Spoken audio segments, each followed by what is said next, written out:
Okay, my friends. See, um, when you have so much scrap like this, so much scrap, um, you have a compressor, a big compressor like this. See, it's a big compressor. See, you have so many things in it.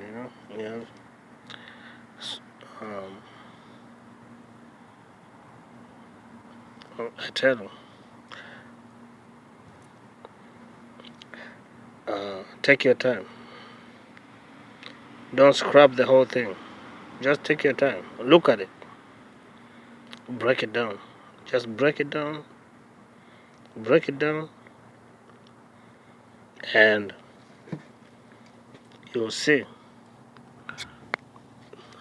That's a piece of copper. See that copper right there? And if you open this, open, open the whole thing up, and you'll see. Take it to the scrapyard. Right now, this is about $50. Just $50, right here. Just this by itself. By itself.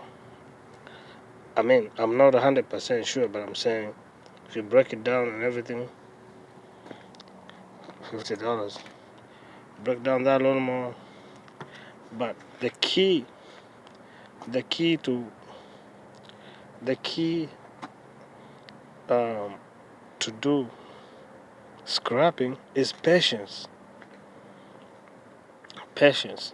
Don't don't just rush into everything and listen to what people have to say. Just do your thing, man. There's money in it. That lawn, see this lawnmower. You can take out those tires. You can sell those tires.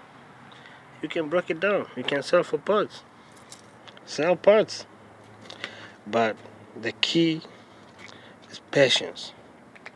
See these batteries right here? See the batteries right there? These batteries. That's money right there. My people, scrubbers. Don't worry about people saying, oh, he's digging into the trash, he's nasty. Oh, people talk a lot of shit, man. Don't worry about that. You do your thing, man. Make your money. Anyway, okay. Break all this stuff down, and I'm telling you, you can earn a living scrapping. That's all I have to say today. Be blessed. One.